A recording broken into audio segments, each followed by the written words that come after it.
Buenos días, amados hermanos. Mi nombre es Imelda Morán. El estudio bíblico que les traigo esta semana es el número 18. Como título tiene El Espíritu Santo nos libera por medio del perdón. No les dije que pertenecía pues a la iglesia de la Rosa de Sarón, así como ustedes, muy orgullosamente, muy contenta de ello. Como base bíblica tenemos Génesis 4, del 9 al 12, y Proverbios 28, 13, Salmo 32, del 3 al 5, y Primera de Juan 1, del 8 al 9. Como objetivos de este estudio tenemos indagar acerca de la opresión que produce un pecado no perdonado, comentar de cómo el perdón termina con los sentimientos de culpa y proclamar a todos el recurso del perdón divino. Como pensamiento central tenemos: el pecador vive oprimido bajo su carga de culpabilidad, pero cuando es perdonado hay júbilo de victoria en su corazón. Como texto áureo tenemos: el que encubre sus pecados no prosperará, mas el que los confiesa y se aparta alcanzará misericordia. Amén. Está en Proverbios 28, 13. Vamos a empezar con la lectura antifonal. Como ya sabemos, pues la palabra de Dios se lee en el nombre del Padre, del Hijo y del Espíritu Santo. Génesis 4, 9. Y Jehová dijo a Caín: ¿dónde está tu hermano? Y él respondió: no sé, ¿soy yo acaso guarda de mi hermano? Y él le dijo: ¿qué has hecho? La voz de la sangre de tu hermano clama a mí desde la tierra. Ahora, pues maldito seas tú de la tierra, que abrió su boca para recibir de tu mano la sangre de tu hermano. Cuando labres la tierra, no te volverá a dar su fuerza. Errante y extranjero serás en la tierra. Proverbios 28, 13. El que encubre sus pecados no prosperará, mas el que los confiesa y se aparta alcanzará misericordia. El Salmo 32, 3. Mientras callé, se envejecieron mis huesos, en mi gemir todo el día, porque de día y de noche se agravó sobre mí tu mano, se volvió mi verdor en sequedad de verano. Mi pecado te declaré, y no encubrí mi iniquidad. Dije: confesaré mis transgresiones a Jehová, y tú perdonaste la maldad de mi pecado. Primera de Juan 1, 8. Si decimos que no tenemos pecado, nos engañamos a nosotros mismos, y la verdad no está en nosotros. Si confesamos nuestros pecados, Él es fiel y justo para perdonar nuestros pecados y limpiarnos de toda maldad. En el bosquejo de estudio tenemos pues dos temas. El que reprime u oculta su pecado vive bajo maldición, como está en Génesis 4, de 9 al 12, y en Salmo 32, 3, 4, también en Proverbios 28, 3. Y el segundo tema es: hay prosperidad y vida eterna para el que confiesa y se aparta del pecado. Está en Proverbios 28, 13 y Primera de Juan 1, del 8 al 9. Una de las obras maravillosas que el Espíritu Santo realiza en la vida humana es el perdón. Por medio del perdón que nos otorga el Espíritu Santo a través de Jesucristo, pues es lo que nos alegra a nosotros en realidad la vida y nos devuelve esa alegría, ¿verdad?, en Cristo. Porque si nosotros tenemos un pecado ahí reprimido, no somos felices. Y mentirosos fuéramos y digamos: no, que ya pasó. ¿No, verdad? Los que no han sido perdonados de sus pecados viven en un estado de opresión espiritual que refleja culpabilidad, miedo, ansiedad. La persona que no ha experimentado el perdón por la sangre de Jesucristo carece de esperanza, mantiene oculto y disimula el temor a la muerte y al futuro. Para no sentir los ataques de este estado emocional, la persona trata de reprimir sus sentimientos. Sin embargo, inconscientemente sigue sufriendo asaltos de pánico, de temor, de angustia, ¿verdad? La represión o mecanismo de reprimir los sentimientos de culpa es el esfuerzo que hace el individuo de convencerse a sí mismo de que todo está bien, pero que en realidad sabemos que no, que todo anda mal o que está en una realidad o condición crítica, ¿verdad? De esa opresión solo se sale cuando se obedece al Espíritu Santo, porque sí hay salida, ¿verdad? Nos lo está diciendo la palabra. De eso solo se sale, dice, cuando se obedece al Espíritu Santo y se busca la ayuda divina por medio del arrepentimiento y la confesión de los pecados, y a través de esto pues recibimos el perdón. Entonces se puede decir como David: este pobre clamó y le oyó Jehová y lo libró de todas sus angustias, como está en el Salmo 34, 6. Vamos ahora a desarrollar el primer tema. Empezamos con: es imposible negar el pecado y sus efectos. Es imposible negar el pecado y sus efectos, como está en Génesis 4, 9, 12. El diálogo entre Jehová y Caín. Nos vamos ya a la lectura antifonal, ¿verdad? El diálogo entre Jehová y Caín empezó con una pregunta, inquisitiva, por cierto, ¿verdad? De Dios hacia Caín. Le pregunta: ¿dónde está Abel tu hermano? No era que Dios no supiera lo que Caín había hecho. Dios lo sabe todo, lo ve todo. Pero lo que él esperaba era una respuesta con arrepentimiento, ¿verdad? Pero no era. Pues el fratricida Caín lo que le dijo fue al Creador que ¿era acaso el guarda de su hermano? ¿No, verdad? No era la respuesta que Dios esperaba. Era lo que él quería escuchar, era pues una confesión apesadumbrada. ¿Y por qué Caín ni aún así se había arrepentido matando a su hermano? Solo porque a Jehová le había agradado más la ofrenda de Abel. Y por eso él tenía tanto resentimiento que lo llevó a matarlo. Y no se arrepintió. Pero el corazón de este primer asesino de la historia, dice, ensañado y endurecido estaba. De ahí la respuesta imprudente: no sé, ¿soy yo acaso guarda de mi hermano? Ante esta actitud irreverente y altiva, Dios tuvo que dictar contra él una sentencia irrevocable. Ahora, pues maldito seas tú de la tierra, que abrió su boca para recibir de tu mano la sangre de tu hermano. Está en el 4:11. Esta maldición no se apartó jamás de Caín.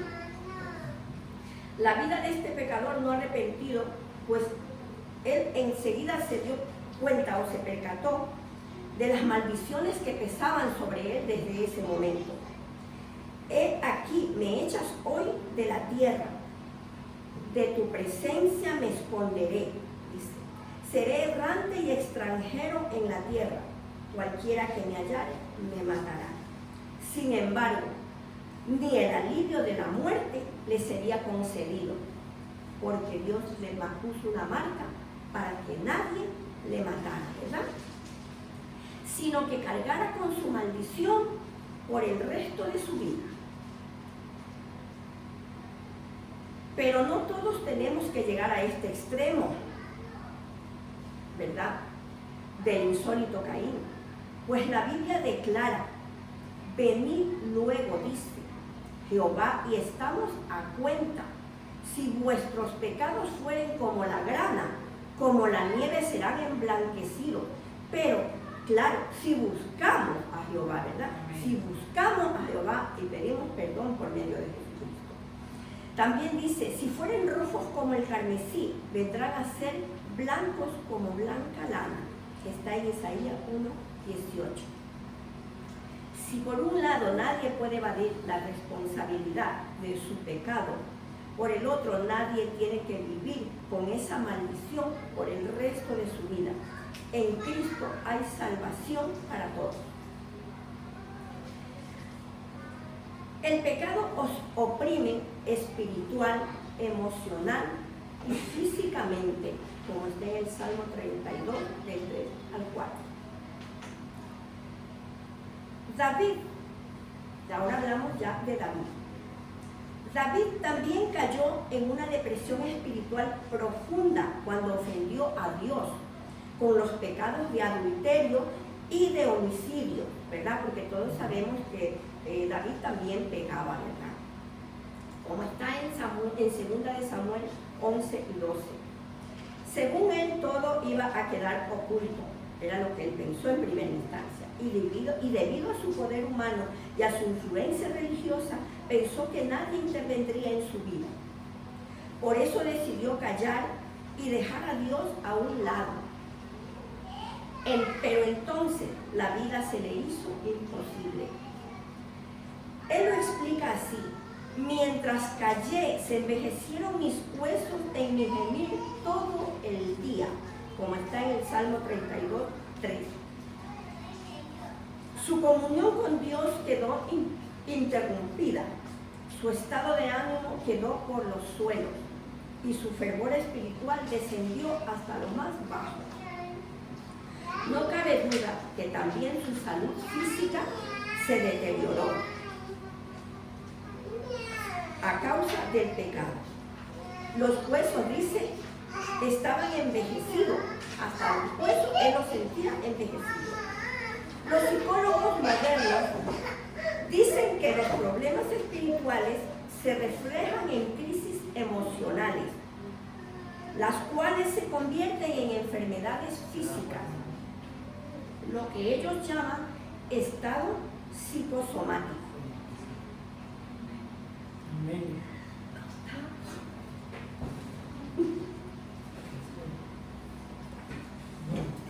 Entonces, los estados psicosomáticos, que llaman ahora los psicólogos, dice, cuando los problemas espirituales se reflejan en nuestro estado emocional, los cuales a su vez afectan nuestro estado físico. Fue lo que David y muchos más han sufrido en carne propia. Cuando se violan los principios de la palabra de Dios, se sufren estas consecuencias, ¿verdad? La Biblia concibe al ser humano como un ser tripartito, el cual debe ser santificado en su totalidad.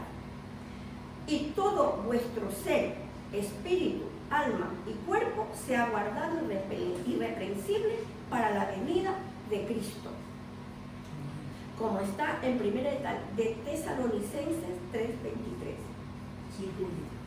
5:23, sí, perdón. De manera que si existe esta relación tan estrecha entre estos elementos que constituyen la existencia humana, cuando uno de ellos sufre, los demás también son afectados. Amén.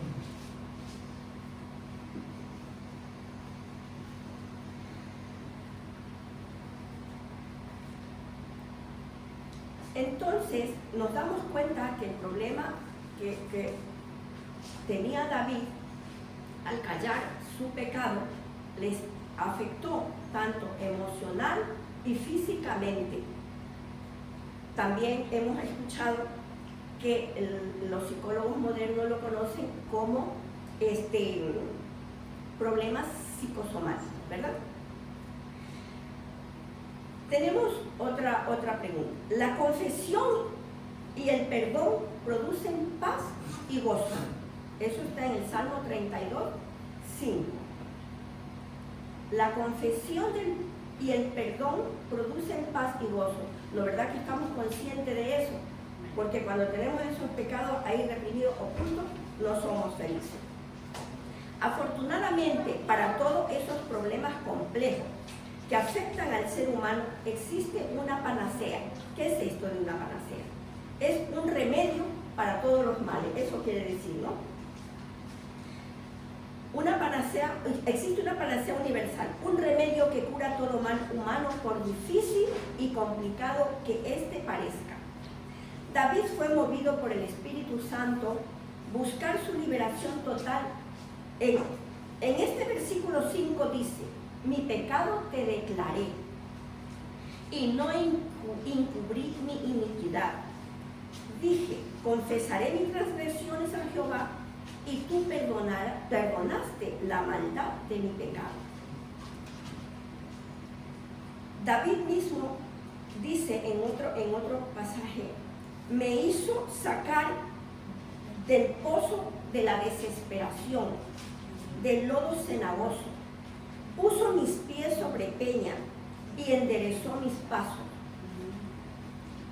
Puso luego en mi boca cántico nuevo de alabanza a nuestro Dios. Esto está en el Salmo 40, 2, 3.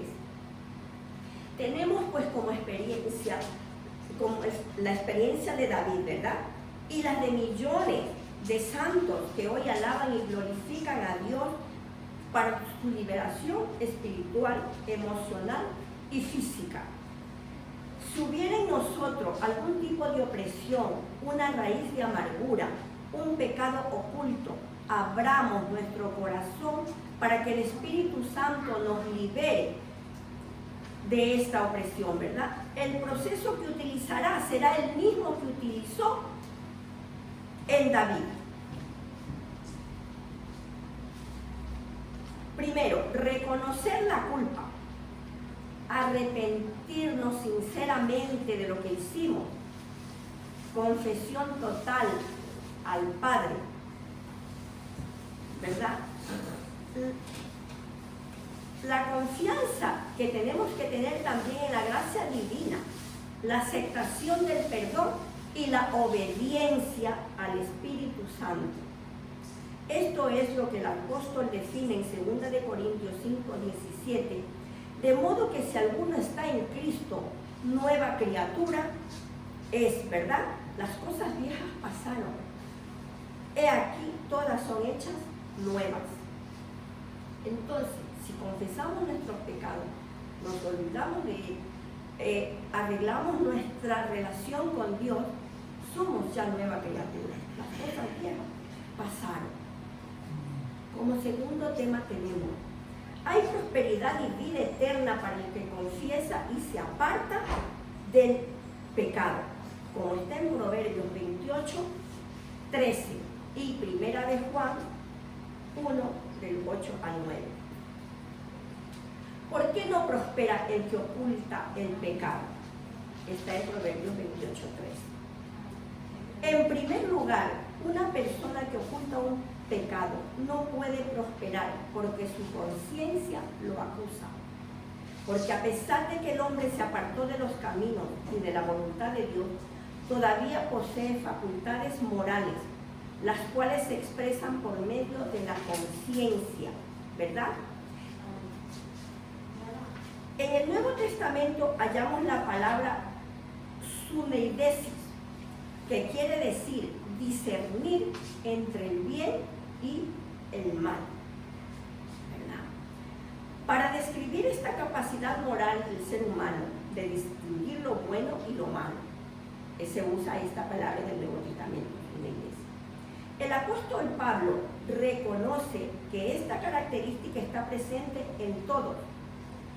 mostrando la obra de la ley escrita en sus corazones, dando testimonio de su conciencia, acusándolo o defendiéndolo sus razonamientos, como está en Romanos 2:15.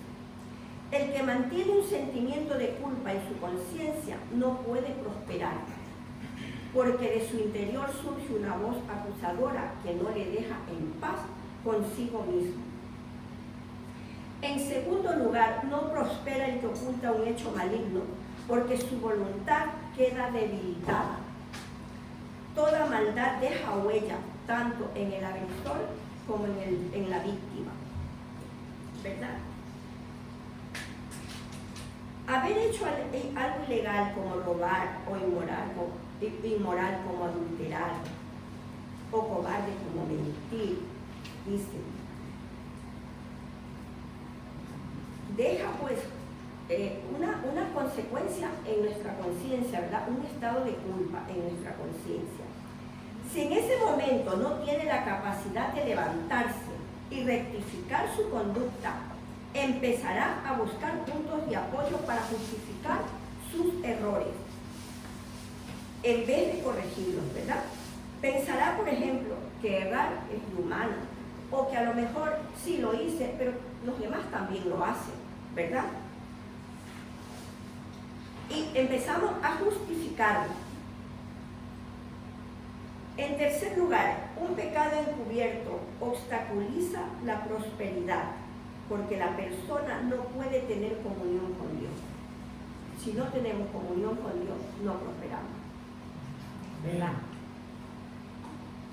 El apóstol Juan se refiere claramente a esto cuando dijo: si nuestro corazón no nos reprende, mayor que nuestro corazón es Dios, y Él sabe todas las cosas. Dios sabe lo más íntimo de cada uno de nosotros. Eso está en 1 Juan 3:20. Ya sea un inconverso o mucho más un cristiano, un hecho maligno, inconfeso y no perdonado, le será un estorbo para dirigirse a Dios.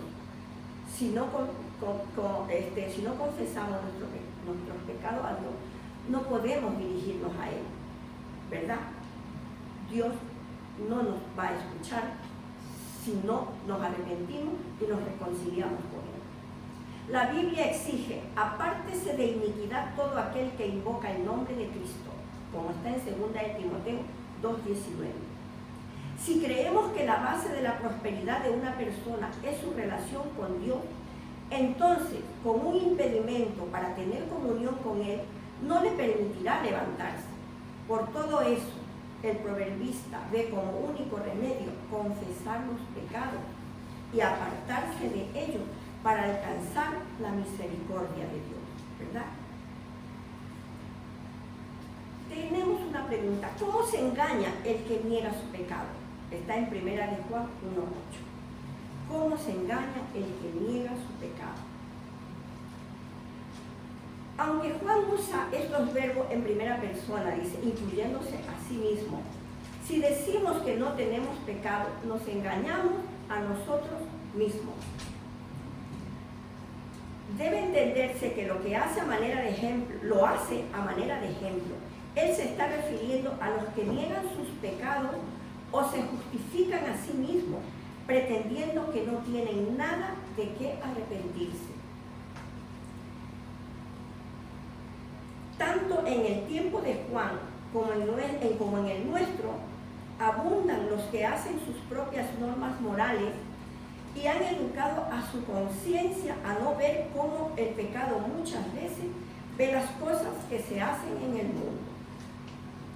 Estos no solo se engañan a sí mismos, sino que hacen al Señor mentiroso, porque contradicen lo que Él declara en su palabra.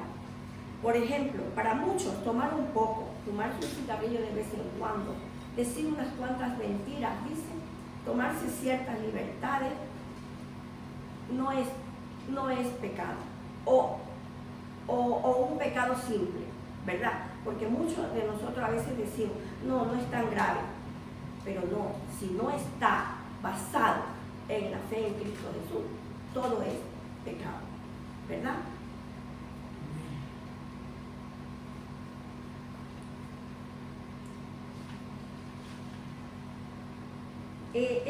Tenemos otra pregunta. ¿Quién puede perdonar y dar vida eterna? ¿Quién puede perdonar y dar vida eterna? Yo creo que nosotros sí lo sabemos, ¿verdad? Pero vamos a escuchar. Eso está en 1 de Juan 1:19. El apóstol declara que tras la confesión sincera y total y sobre la base de la fe absoluta en Cristo, el pecador halla el perdón. Entonces, ¿quién nos puede perdonar? Yo, por medio de Jesucristo, ¿verdad? Podemos hallar el perdón y la limpieza para la sanidad de los males que nos dominan. Para liberarlo de la culpa de sus pecados, Jesús le concede la gracia del perdón. Y para librarlo del poder del pecado, Jesús lo limpia de toda maldad. Así es como Dios nos ha provisto en la persona y obra de su amado Hijo, Jesucristo. Todo lo que necesitamos, nos ha provisto, perdón, en la obra de su amado Hijo Jesucristo, todo lo que necesitamos para deshacernos de la carga del pecado y recibir la bendición de la vida eterna. Si confesamos a Jesús nuestros pecados, lo que hemos hecho malo, y nos apartamos de la iniquidad, el Señor nos dará dos cosas. Voy terminando. Para el acto del pecado nos otorgará el perdón divino. Y para la tendencia al pecado nos aplica una limpieza total. O sea, Dios, si nos arrepentimos de corazón, sinceramente, y nos acercamos a Él nos perdona y nos limpia del pecado y nos hace nueva criatura en Cristo Jesús, ¿verdad? Gracias, Señor. Esta ha sido mi participación por hoy. Espero pues que así como a mí me ha llegado, le haya llegado a ustedes. Amén.